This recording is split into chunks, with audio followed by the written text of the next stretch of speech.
மக்கள் தமிழகத்தில் திராவிட இயக்கங்களுடைய அட்டூழியங்களை பொறுக்க முடியவில்லை. இவர்களுக்கு மாற்றாக ஒருவர் வேண்டும் என்று ஏங்கிக் கொண்டிருக்கின்ற நேரத்தில் அந்த இடத்தை நிறைவு செய்வதற்காக விஜய் வந்திருக்கிறார். ஆனால் உங்களை போல ஊடகத்தை சார்ந்தவர்கள் எல்லாம் விஜய் சுனாமி என்று சொல்கிறார்கள். ஒரு பெரும்பான்மை கூட இல்லாத ஒரு கட்சி ஆட்சிக்கு வந்திருக்கிறது, ஆனால் அதை சுனாமி என்று சொல்கிறோம். இதற்கு முன்பு இந்த ஆட்சிகள் எல்லாம் பெரும்பான்மையோடு வந்திருக்குது, அதை பற்றி நாம் விமர்சிக்கவே இல்லை. ஒரு கேள்வி, விஜய் ஏன் சுனாமின்னு நானே சொல்லியிருக்கேன். அவர் எந்த கூட்டணியோடு நிற்காம 35% பெற்றார். புரட்சித் தலைவர் டாக்டர் எம்ஜிஆர் அவர்கள் 33 விழுக்காடு தான் பெற்றார். இவ்வளவு அருகிலே நான் விஜயை பார்த்ததே கிடையாது, பார்ப்பேன் என்று கனவு கண்டது கூட கிடையாது. ஆனால் இன்றைக்கு நான் மகிழ்ச்சியாக இருக்கிறேன், அதற்கு விலையாக என் மகனை கொடுத்து விட்டேன் என்று சொல்கிறார்கள். எவ்வளவு ஒரு கொடூரமான சமுதாயத்தை விஜயினால் உருவாக்கப்பட்டிருக்கிறது என்பதை நீங்கள் புரிந்து. ஆமா, அவர்கள் என்ன சுதந்திர தியாகிகளா, மொழி தியாகிகளா? எதற்காக அவர்களுக்கு அரசு வேலை? ஒன்றும் கிடையாது. ஒரு விபத்திலே ஏற்பட்டது, அதை விட கள்ளச்சாராயத்தை விற்க போய் அங்கே குடித்து இறந்தவர்களுக்கு என்ன கொடுத்தீர்கள்? அண்ணாமலை பாரதிய ஜனதாவுடைய அடிப்படைத்துவமான ஹிந்துத்துவம், பாரதிய ஜனதாவின் அடிப்படைத்துவமான இந்தியாவை ஆளுகிறது ஹிந்துத்துவா, ஹிந்து ராஷ்டிரா, இதிலிருந்து மாறுபட்டு உறுதியாக கிடையாது.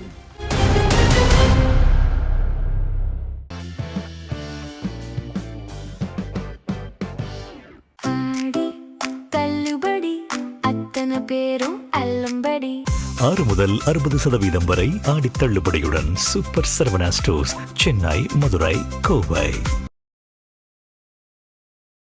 வணக்கம் நேயர்களே. ஜெம் தொலைக்காட்சியினுடைய அரசியல் ஆடுகளம் நிகழ்ச்சிக்காக இன்று பல்வேறு ஆளுமைகளை நாம் சந்தித்துக் கொண்டிருக்கிறோம். இன்றைக்கு நாம் அரசியல் விமர்சகராகவும் தமிழ்நாடு மற்றும் தேசிய அரசியலில் ஏற்படுகிற சமகால நிகழ்வுகள் குறித்து திரு நித்யானந்தம் ஐயா அவர்களோடு முகமுகமாக கதைக்கப் போகிறோம். இந்நிகழ்ச்சிக்கு வந்திருக்கிற மரியாதைக்குரிய எமது சிறப்பு விருந்தினர் நித்யானந்தம் ஐயா அவர்களை வரவேற்கிறேன். ஐயா வாங்க. வணக்கம். தமிழ்நாடு தொலைக்காட்சி ஆடுகளம் நிகழ்ச்சி நேயர்களுக்கு என்னுடைய பணிவான வணக்கத்தை தெரிவித்துக் கொள்கின்றேன். தமிழ்நாட்டில் இப்போ இந்த அரசு நடக்கல, இதை பற்றி நீங்க என்ன நினைக்கிறீங்க? இதுவரை அரசியலிலே களம் காணாதவர் விஜய் அவர்கள், நம்முடைய முதலமைச்சர். அவர் வெற்றி பெறுவார் என்று அவரே நினைத்திருக்க மாட்டார். எந்த கருத்து கணிப்புமே, ஒரு கருத்து கணிப்பை தவிர கண்டிப்பா அவர் வெற்றி பெறுவார் என்று சொல்லவில்லை. அந்த சூழ்நிலையிலும் அவர் வெற்றி பெற்றிருக்கிறார் என்று சொன்னால், மக்கள் தமிழகத்தில் திராவிட இயக்கங்களுடைய அட்டூழியங்களை பொறுக்க முடியவில்லை. இவர்களுக்கு மாற்றாக ஒருவர் வேண்டும் என்று ஏங்கிக் கொண்டிருக்கின்ற நேரத்தில் அந்த இடத்தை நிறைவு செய்வதற்காக விஜய் வந்திருக்கிறார் என்று கருதி அமைதி புரட்சியை ஏற்படுத்தியிருக்கின்றார்கள். அப்படி அமைதி புரட்சியை செய்கின்ற பொழுதும் கூட அவருக்கு பெரும்பான்மை அளிக்கவில்லை. அதுதான் தமிழ் மக்களுடைய வாக்காளர்களுடைய சிறப்பு. பெரும்பான்மை கிடைக்கல, 108 கொடுத்திருக்கிறார்கள். ஆனால் உங்களை போல ஊடகத்தை சார்ந்தவர்கள் எல்லாம் விஜய் சுனாமி என்று சொல்கிறார்கள். ஒரு பெரும்பான்மை கூட இல்லாத ஒரு கட்சி ஆட்சிக்கு வந்திருக்கிறது, ஆனால் அதை சுனாமி என்று சொல்கிறோம். இதற்கு முன்பு இந்த ஆட்சிகள் எல்லாம் பெரும்பான்மையோடு வந்திருக்குது, அதை பற்றி நாம் விமர்சிக்கவே இல்லை. ஒரு கேள்வி, விஜய் ஏன் சுனாமின்னு நானே சொல்லியிருக்கேன். அவர் எந்த கூட்டணியோடு நிற்காம 35% பெற்றார். புரட்சித் தலைவர் டாக்டர் எம்ஜிஆர் அவர்கள் 33 விழுக்காடு தான் பெற்றார். நல்லா கவனித்துக் கொள்ளுங்கள். அப்படி ஆட்சியிலே அவர்களுக்கு மெஜாரிட்டி கிடைக்காத பட்சத்திலும் கூட அவர் குறைந்த நாட்களில் தான் தமிழ்நாட்டு வாக்காளர்களை சந்தித்தார். ஆனாலும் 35 விழுக்காடு பெற்றிருக்கிறார். அது சுனாமி தானே? 33, 35 என்று சொன்னீர்கள். எம்ஜிஆர் அவர்கள் 33 பெற்று சட்டமன்றத்திலே பெரும்பான்மை பெற்றார். ஆமா, அது உண்மைதான். ஆட்சி செய்வதற்கு விழுக்காடு தேவையில்லை, ஆட்சி செய்வதற்கு இடங்கள் தேவை. பெரும்பான்மை பெற்றுவிட்டார். அதை எம்ஜிஆர் செய்தார். இவர் 40 விழுக்காடு பெற்று கூட பெரும்பான்மை இல்லை என்று சொன்னால் ஆட்சிக்கு வர முடியாது. இப்ப கூட்டணிகள்லாம் நடந்திருக்கு. இப்ப கூட்டணி என்று சொல்லி யார் யாரெல்லாம் விஜயை எதிர்த்து மிக கேவலமாக பரப்புரை செய்தார்களோ அரசியல்ல, அவர்கள் தான் அந்த திராவிட முன்னேற்ற கழக கூட்டணியை சார்ந்தவர்கள் தான் விஜயை இன்றைக்கு ஆதரித்து விஜய் ஆட்சிப்படுத்தல வந்திருக்கின்றார்கள். இது எத்தனை நாளுக்கு ஓடுவோம் என்ற சந்தேகம் அவருக்கு இருக்கின்ற காரணத்தினாலே தான் அண்ணா திராவிட முன்னேற்ற கழகமோ திமுகவோ எந்த கட்சியாக இருந்தாலும் கூட ஒரு நபர் இருக்கக்கூடிய நம்முடைய டிடிவி அவருடைய கட்சியை சார்ந்தவர்களை கூட குதிரை பேரம் இல்லை என்று சொன்னாலும் கூட தன் பக்கம் இழுப்பதற்கு பெயர்தான் குதிரை பேரம். நீங்க பேசுறது எனக்கு புரியவில்லை. தலை சுத்துது, காலும் சுத்துது. சொல்லுங்க, உண்மையை சொல்றீங்களா? விஜய்க்கு ஆதரவு கொடுக்கலாம். ஒண்ணு ஒழுங்கா பேசுங்க. பேசிக்கிட்டு இருந்தாப்புல குதிரை பேரம் இல்ல, இதைத்தானையா பேசிக்கிட்டு இருக்கோம். குதிரை பேரமா, கழுத பேரமா, ஒட்டக பேரமா பேசிக்கிட்டு இருந்தாப்புல குதிரை பேரம் இல்ல. ஏன்னா விஜய்க்கு நீங்க ஆதரவு. குதிரை பேரம் இல்லை என்று சொல்லுகிறார்கள். இதற்கு என்ன பேருன்னு கேட்கிறேன். என்ன பேரு? ஒட்டக பேரமா, கழுத பேரமா? அது யானை பேரமா கூட இருக்கட்டு. விஜய் இப்ப இன்னைக்கு என்ன சொல்றாங்க? நல்லவன்னு சொல்லி அவ்வளவு பேரையும் காசு கொடுத்து இழுக்கிறியான்னு கேக்குறாங்க. உண்மைதான். ஆமா, அது தப்பு தானே? சும்மா வரக்கூடியவங்களா? அதிமுக இருக்கக்கூடிய இவ்வளவு பெரிய மனுஷன் தமிழ்நாட்டில் பாரதிய ஜனதா கட்சியில முதல் வேட்பாளராக டி நகர்ல போட்டிட்டு 4000 ஓட்டை வாங்கிய ஒரு வேட்பாளர். நீங்க கொஞ்சம் கூட மனசாட்சி இருந்தா இப்படி பேசுவீங்களா? அது நீங்க ஆதரிப்பீங்களா? நீங்க திராவிட இயக்கங்களை சார்ந்த பெரும்பாலோர் காசு இல்லாமல் தூசு கூட தட்ட மாட்டார்கள். உண்மைதான். எப்படி விஜய் பக்கம் செல்வார்கள்? அப்ப காசை கொடுக்கறது சரியில்லை, சரிதாங்கிறீங்க. தவறுன்ற என்ன பேசுறீங்க ஐயா? மண்ட குழம்புது. அதை நம்பித்தான் விஜய் ஆட்சி செய்து கொண்டிருக்கின்றார். காசை கொடுக்கிற தப்பு. அப்ப Vijay he is committed mistake. He is committing mistake. He attempted to commit mistake.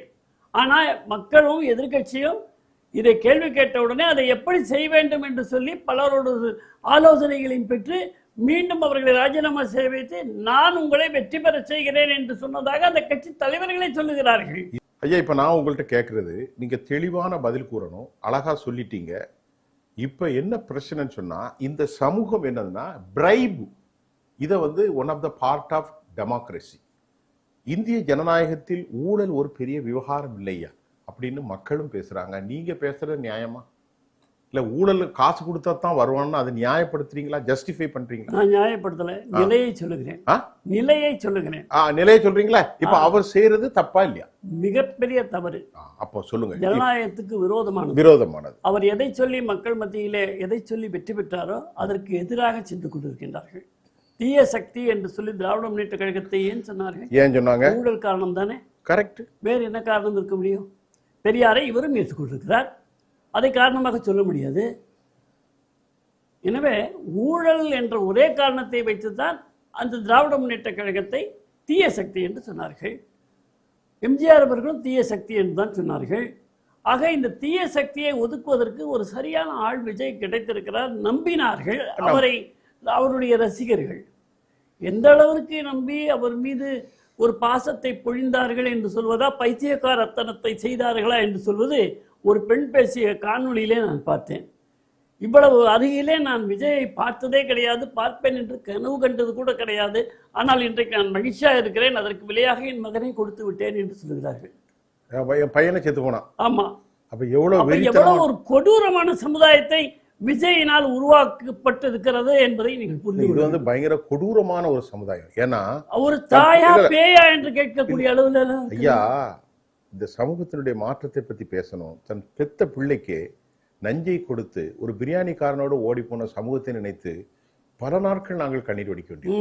தன் செத்த பிள்ளை இழந்து விட்டால் கூட பரவாயில்லைங்கிற அளவுக்கு மாறி இருக்காங்க. அதுக்கு அது விபத்தினால் ஏற்பட்டது. இது அவருடைய நோக்கம் அல்ல. விஜய் இப்படி எல்லாம் நீங்கள் அழிந்து போங்கள் என்று அவருடைய நோக்கம் அது இல்ல. அவருடைய நோக்கம் எப்படி அதுவாக மாறுகிறது என்பதை நான் சொல்லுகிறேன். விபத்தினால் இது ஏற்பட்டது என்று சொன்னால் அமைதியாக தாய் இருந்திருந்தால் விபத்து. ஆனால் பக்கத்திலே இருந்து பார்ப்பதற்கு ஒரு வாய்ப்பு கிடைத்ததிலே மகிழ்ச்சி, அதற்கு விலையாக மகனை கொடுத்தேன் என்று சொல்வதற்கு பொருள் இருக்கிறது. எப்படி அந்த தாயால் அதை சகித்துக்கொள்ளும் அந்த மாதிரியான சமூகத்தை உருவாக்கி வைத்திருக்கின்றார் அவர் அறியாமலேயே. இப்பொழுது அவர் அறிந்தே அந்த சமுதாயத்தை என்ன செய்கிறார்? அரசு வேலை ஒரு குடும்பத்திற்கு கொடுக்கிறார். 41 பேருக்கு. ஆமா, அவர்கள் என்ன சுதந்திர தியாகிகளா, மொழி தியாகிகளா? எதற்காக அவர்களுக்கு அரசு வேலை? ஒண்ணும் கிடையாது. ஒரு விபத்திலே ஏற்பட்டது. அதை விட கள்ளச்சாராயத்தை விற்க போய் அங்கே குடித்து இறந்தவர்களுக்கு என்ன கொடுத்தீர்கள்? நம்ம பேசியிருக்கோமே, எத்தனை நாள் பேசியிருக்கோம். ஆமா, கள்ளக்குறிச்சி அந்த ஊர்ல. யாருக்கு அரசு வேலை கொடுக்க வேண்டும், யாருக்கு கொடுக்க கூடாது என்று கூட நிர்ணயிக்க முடியாத தெரியாத ஒரு முதலமைச்சராக இருந்து கொண்டிருக்கிறார். தன்னை விரும்பி வந்தவர்களுக்கு அரசு வேலை என்று சொன்னால் 5 ஆண்டுகளிலே அவர் போய்விடலாம். சரி, இப்ப நீங்க சொல்லிட்டீங்க, தவறான பாதையில் அரச பணத்தை காவு கொள்வது, பொது சொத்தை அழிப்பது, சமூக சிதைவுகளை ஏற்படுத்துவது, எல்லாம் இந்த ஆட்சியில் நடக்குது. நீங்க சொன்னீங்க 40 நாட்கள் கூட நடக்குது. கரெக்டா 60 நாட்கள் ஆயிருக்கு. மே மாதம் 10ஆம் தேதி, இன்றைக்கு ஜூலை மாதம் 16ஆம் தேதி. 65 நாட்கள் கடந்த பிறகு இந்த ஆட்சியின் மீது இவ்வளவு, அதாவது ஊழல்கள் சில இடங்கள்ல வந்ததாக சொல்லப்படுகிறது. நீங்கள் சொன்ன மாதிரி குதிரை பேரம் ஆரம்பித்திருக்கிறது. பல விஷயங்கள் இருக்கிறது. இந்த ஆட்சிக்கு இன்னும் 58 மாதங்கள் இதோட போக்கு எப்படி இருக்கும்? இந்த விஜய் அவர்களை இந்த அளவிற்கு இவ்வளவு குறுகிய காலத்தில் இவ்வளவு மாபெரும் தவறுகளை அவர் செய்து கொண்டிருக்கிறார் என்று சொல்லுகின்ற பொழுது பொறுப்பான எதிர்க்கட்சிகளாவது இருக்கிறதா என்பதையும் நாம் சிந்திக்க வேண்டும். அங்கே இருக்கக்கூடிய எதிர்க்கட்சியை சார்ந்தவர்கள் திமுக, அதிமுக 2 பேருமே பங்காளிகள் என்று கடந்த சட்டமன்றத்தில் சொன்னார்கள். ஆனால் அது நமக்கு புரியவில்லை. ஆனால் விஜய் வரக்கூடாது என்று தடுப்பதற்காக இருவரும் ஒன்று சேர்ந்து ஆட்சி அமைக்க முன்வந்தார்கள் என்பதை கட்சி தலைவர்களே சொல்லுகிறார்கள் வெளிப்படையாக. இப்படிப்பட்ட ஒரு பொறுப்பற்ற எதிர்க்கட்சிகள், ஆள விடக்கூடாது என்று சொல்லுகின்ற எதிர்க்கட்சிகள், ஆனால் இப்படிப்பட்ட ஒரு முதலமைச்சர் இப்படிதான் இருக்கிறாங்க. இதை எத்தனை நாளுக்கு தாங்கும்? இது 5 ஆண்டுகளிலே திராவிட முன்னேற்ற கழகம் மக்களுடைய அதிருப்தியை ஆன்டி இன்கம்பன்சி பெற்றது. இது எத்தனை மாதங்களிலே ஆன்டி இன்கம்பன்சி வரும் என்று சொல்ல முடியாது. இல்லை, இப்போ தமிழ்நாட்டில் பாரதிய ஜனதாவுடைய நிலைமை எப்படி இருக்கு? ஏன் உங்கள்கிட்ட கேட்குறேன்னு சொன்னால், அண்ணாமலை என்கின்ற ஒரு பெரும் ஜாம்பவான் அமைதியாக ஒரு புரட்சி செய்கிறார். அவருடைய ஸ்பீச்சில் கொஞ்சம் டைம் கொடுக்கணும் அப்படிங்கிறார். இந்த பிள்ளைகள்லாம் கொஞ்சம் இளம் பிள்ளைகளாக இருக்காங்க, அவர்களுக்கு கொஞ்சம் டைம் வேணும். ஆனாலும் 31 ஒரு மாற்றம் வரும் என்கின்றார். இதை எப்படி பார்க்கிறீர்கள்?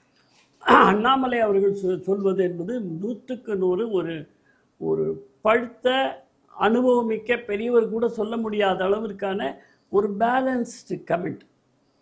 வந்திருக்கிறவர்கள் புதியவர்கள், அவர்களுக்கு காலம் கொஞ்சம் அவகாசம் கொடுக்க வேண்டும். கண்டிப்பா கண்டிப்பா. பெருந்தலைவர் காமராஜ் அவர்கள் 67 திராவிட முன்னேற்ற கழகம் வந்த பொழுது நான் கடுமையாக இவர்களை விமர்சிக்க மாட்டேன். அண்ணாதுரை அவர்கள் இதுவரை ஆட்சி பொறுப்பில் இருந்தது கிடையாது, திமுக இருந்தது கிடையாது, முதல் முறையாக வந்திருக்கிறார்கள், அவர்கள் அதை படிக்க வேண்டும், அதனால் அவர்களுக்கு நேரம் கொடுக்க வேண்டும், ஒரு 6 மாதம் அவர்களை இதை படிப்பதற்கான நேரமாக எடுத்துக்கொள்வதற்கு நான் அனுமதிப்பேன், விமர்சனம் செய்ய மாட்டேன் என்று பெருந்தலைவர் காமராஜர் சொன்னார்கள். அதைத்தான் இன்றைக்கு அண்ணாமலையும் ஓராண்டு என்று சொல்லியிருக்கிறார்கள். ஆனால் இன்றைக்கு திராவிட முன்னேற்ற கழகம் அண்ணா தலைமையிலே ஓராண்டு எந்த குறையும் இல்லாத அளவில் மிகச் சிறப்பாகத்தான் செய்தார்கள். யாருமே குறை சொல்வதற்கு ஒன்றும் கிடையாது. அப்படி சிறப்பான ஆட்சி கொடுக்கக்கூடிய நேரத்தில் விமர்சனம் எழவில்லை. அவருக்கு பின்னாலே தான் திராவிட முன்னேற்ற கழகத்தை பற்றிய விமர்சனங்கள் அதிகமாகியது. திராவிட முன்னேற்ற கழகம் ஒரு ஊழல் கட்சி என்று பெயர் எடுத்தது. திராவிட முன்னேற்ற கழகம் ஒரு குடும்ப கட்சி என்று பெயர் எடுத்தது. குடும்ப கட்சியாக இருந்தாலும் கூட அது சமூக நீதி என்று சொல்லுகிறார்கள். அதற்கு பொருள் என்ன என்று மக்களுக்கே புரியாமல் போகக்கூடிய அளவுக்கு முட்டாள்தனமாக மக்களை மாற்றி வைத்திருக்கிறார்கள். அண்ணாமலையுடைய ஸ்பீச்சு தான் ஒரு மதவாத அடிப்படையிலான ஆள் இல்லை, இஸ்லாமியர்களோடும் கிறிஸ்தவர்களோடும் கொஞ்சம் தள்ளி போய்விட்டு நான் இப்பொழுது எல்லாரோடும் நெருக்கப் போகிறேன் என்ற ஒரு புதிய மண்ணுக்கான கோஷத்தை எழுப்புகிறார். எப்படி பார்க்கிறீர்கள்? மிக தெளிவாக அண்ணாமலை அவர்கள் நான் ஒரு ஹிந்து என்று சொல்லிக் கொள்வதிலே பெருமைப்படுகிறேன். அது தப்பில்லையே. நான் ஒரு இந்தியன் என்று சொல்லுவதிலே பெருமைப்படுகிறேன், பெருமிதப்படுகிறேன். ஒரு நேஷனலிஸ்ட்ங்கிறார் என்று சொல்லிவிட்டு அவற்றையெல்லாம் நான் வீட்டில் வைத்துவிட்டுத்தான் வெளியே சமூகத்திற்கு வருகிறேன். ஜாதி மதங்களை வீட்டில் வைத்துவிட்டு நான் வெளியே வருகிறேன். அவர் பூட்டி வைத்துவிட்டு வருகிறேன் என்று சொல்ல, நீங்கள்லாம் பூட்டணும்னு அவர் சொல்லலை, எங்கேயுமே சொல்லலை. அவர் தான் செய்வதை சொல்லியிருக்கின்றார்கள். எதற்காக அப்படி சொன்னார்கள் என்பதுதான் உங்களுடைய ஐயமாக இருக்கிறது, கேள்வியாக இருக்கிறது. ஒரு சமூகத்திலே நீங்கள் வரும்பொழுது உங்களுக்கு உங்கள் வீட்டிலே ஜாதி மதம் எதற்காக இருக்கிறது, எதற்காக உண்டானது? ஒரு வீட்டிலே ஒரு சம்பவம் நடக்கிறது என்று சொன்னால், ஒரு திருமணம் நடக்கிறது என்று சொன்னால் ஒரு குழுவாக இருக்க வேண்டும் என்பதற்காக ஒரு காலத்தில் ஏற்பட்டப்பட்ட பழக்கம்தான் ஜாதி மதங்கள் இவைகள் எல்லாம், வழிபாட்டு முறைகள் இவைகள் எல்லாம். இதில் கடைபிடித்தால் அவர்களுக்கு தெரிந்தவர்களை வைத்து அவர்களுடைய குழந்தைகளுக்கு மாப்பிள்ளை தேடுவதோ பெண் தேடுவதோ குடும்பம் நல்லபடியாக நடப்பதையோ நாம் கண்காணிக்க முடியும். வேறு யாரையோ திருமணம் செய்து கொண்டு போய்விட்டால் அதை கண்காணிக்க முடியாது என்ற அளவிலே தான் அன்றைக்கு துவங்கியது இந்த சரிதானா இது கட்டமைப்பு. அது சரியா இல்லையா என்பதை இன்றைக்கு நடக்கின்ற நடப்புகளிலே நீங்கள் முடிவுக்கு எடுத்துக்கலாம். நான் என்ன கேட்க, நான் சொல்ல விரும்பல. நான் என்ன கேட்க, நீங்க சனாதனத்தை வர்ணாசிரத்தை சரி என்று சொல்கிறீர்களா? அதுக்கு பேர் வர்ணாசிரம் இல்லையே. அப்ப என்ன பேர் இருக்கு? வர்ணாசிரமம் என்பது உங்களுக்கு 4 பிரிவுகளாக பிரிக்கப்பட்டது கிருஷ்ணன் உண்டாக்கி. அது ஒரு அது நம்ம பலமுறை பேசிட்டோம். அது ஒரு நீண்ட டாபிக். இப்ப நீங்கள் என்ன சொல்கிறீர்கள்? நான் கேட்ட கேள்வி அது அல்ல. நான் அண்ணாமலை பற்றி வர்ணாசிரமம் என்ன சொல்லுது? நான் அண்ணாமலையை பற்றி கேட்டேன். நீங்கள் என்ன சொல்கின்றீர்கள்? சாதியை பார்த்து, குலத்தை பார்த்து, கோத்திரத்தை பார்த்து திருமணம் செய்ய வேண்டும். அது வீட்டுக்குள்ள நீங்கள் பழகுகின்ற பொழுது நீ என்ன ஜாதி என்று கேட்டு பழகக்கூடாது. வேட்பாளரை நிறுத்தும் போது இங்க எந்த ஜாதி இருக்கிறது? ஒரு பெண் ஒரு ஆணை விரும்புகிறார். அவள் திருமணம் செய்வதற்கு என்ன தடை? காந்தர்வ திருமணம் என்று அந்த காலம் அது மாதிரி விலக்குகள் இருந்தன. அந்த காலம் இப்போது கேட்கின்றேன். விலக்குகள் இருக்கிறது. இப்ப நான் ஒன்று கேட்க, உயர் சாதி பெண் ஒன்று இருக்கிறார். நல்ல கவனிங்கள். இன்றைக்கு ஆதிக்க படுகொலைகள் நடக்கிறது. உயர் சாதி பெண்ணை ஒரு தலித், ஒரு அருந்ததி, ஒரு பறையர் சமூகத்தை, ஒரு தேவேந்திர குல வேளாளர், ஒரு பிராமண பெண்ணை அவன் விரும்புகிறான். திருமணம் நடக்கலாமா கூடாதா? தாராளமாக மனமுத்தால் அது திருமணம். நான் கேட்பது சூட்சமான கேள்வி, நேரடி கேள்வி. நான் நேரடியாகத்தான் முடிக்கலாம். அதில் ஒன்றும் தடை இல்லை.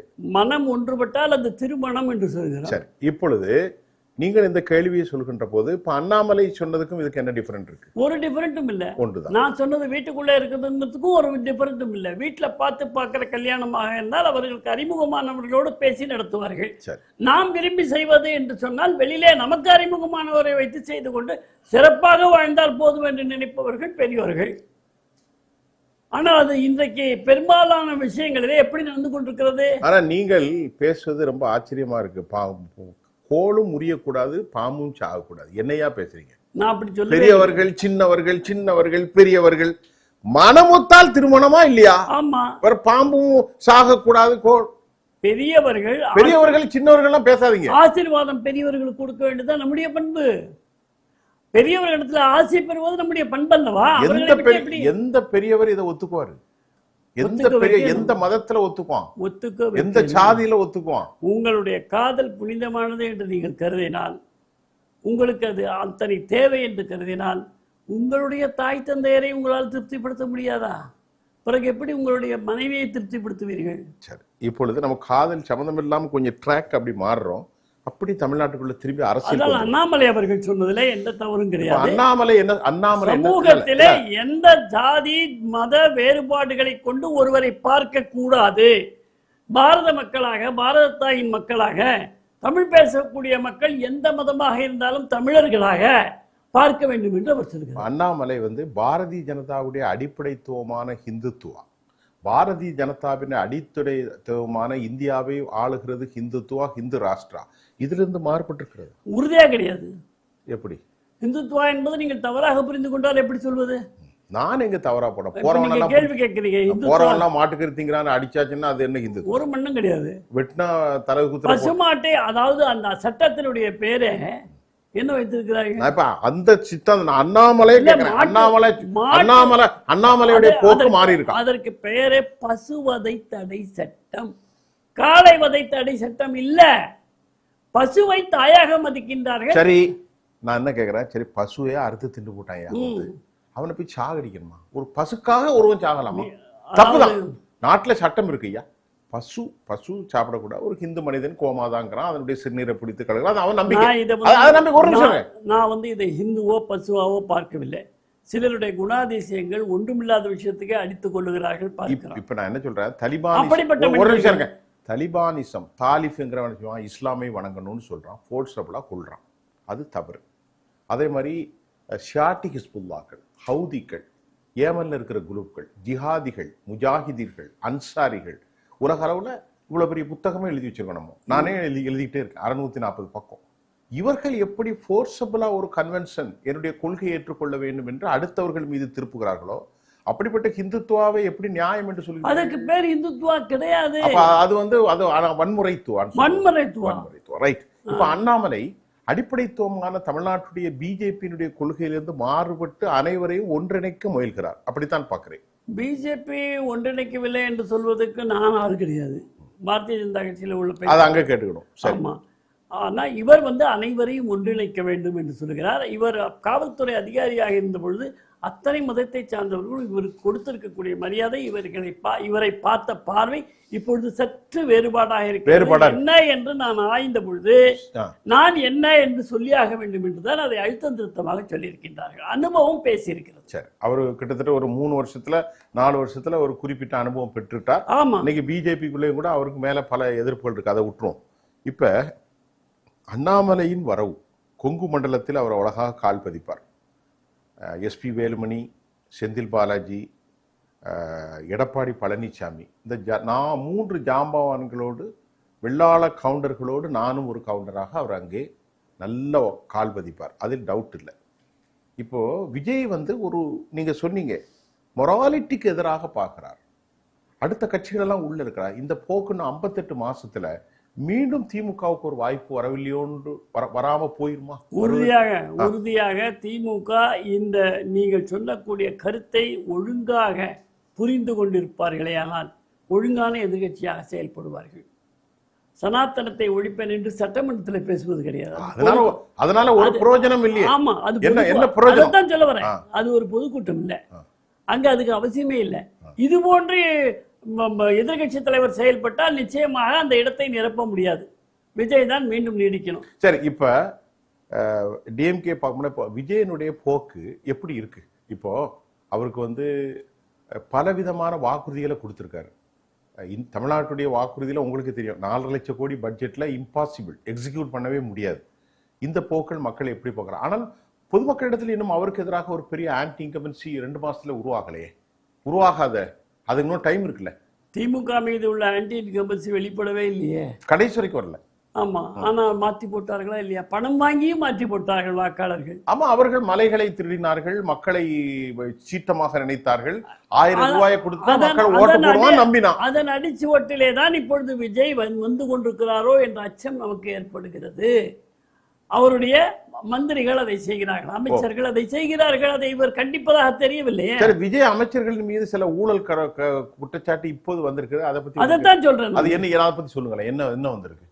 கோயில் சொத்துக்களை பற்றி சொன்னார்கள். 25,000 கோடிக்கு பொறுமானம் உள்ள கோயில் சொத்துக்களை யாருக்கு மாத்தினார்? யாருக்கு மாத்தினாங்க சொல்லுங்க, நீங்க சொல்லுங்க.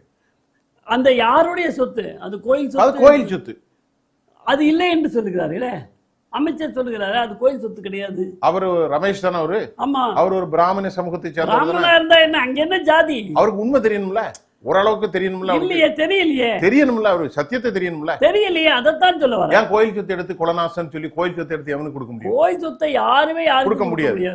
அது எப்படி? அது மூலாதாரமா 1000 வருஷத்துக்கு முன்னாடி உள்ள சொத்தை இல்லைன்னு எப்படி சொல்ல முடியும்? சொல்லுகிறார்களே, அதுக்கு சட்டத்தில் இடம் இருப்பதாக சொல்லி அந்த சட்டமே தடை போட்டிருக்கிறது இந்த பதிவை. ஆனாலும் கூட இவர்கள் சட்டப்படி அது கோயில் சொத்து கிடையாது என்று வாதம் செய்கிறார்கள். என்ன வாதம் செய்யறாங்க?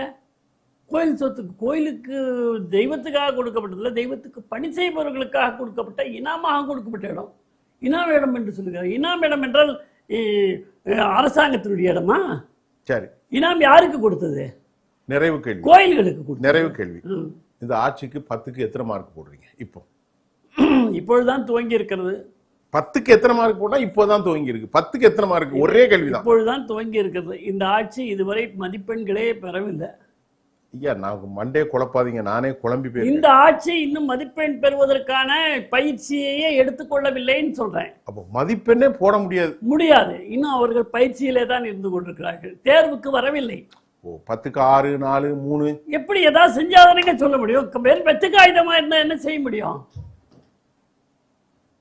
வெற்று காயத்துல நான் வேணா ஒரு மாணவன் மீது அக்கறை கொண்டு ஒரு 5 மார்க் போட்டுப்போம் 100க்கு. அந்த மாதிரி 10க்கு இல்ல. ஒரு டீச்சர் என்ன பண்ணுவாங்க, சும்மா 0ன்னு போட வேணாலும் ஒரு 5 போட்டு விடுவாங்க 100க்கு. அந்த மாதிரி போட சொல்றீங்களா? நீங்க எத்தனை போடுவீங்கன்னு கேட்டா இது வெற்று காகிதம், இதுல என்ன மதிப்பெண் போடுவதுன்னு நான் உங்களை கேட்கிறேன். ரைட். நேயர்களே, இன்றைக்கு நம்ம இந்த அரசாங்கத்தினுடைய நடைமுறைகள், அண்ணாமலையுடைய தமிழ்நாட்டுடைய எழுச்சி, அடிப்படை மதசார்பு, ஊழல், இது விஷயம்லாம் நிறைய பேசியிருக்கோம். ஒரு 20 நிமிஷம் தான் பேசினோம். இன்னும் தொடர்ந்து நம்முடைய மரியாதைக்குரிய சிறப்பு நேரத்தில் நான் உங்களை சந்திக்கின்றேன். அதுவரை தொலைக்காட்சியுடைய அரசியல் ஆடுகளம் நிகழ்ச்சிக்காக நம்முடைய விருந்தினரோடு விடைபெறுகிறேன். நன்றி. நேயர்களுக்கு என்னுடைய நன்றி. நித்யானந்தம்.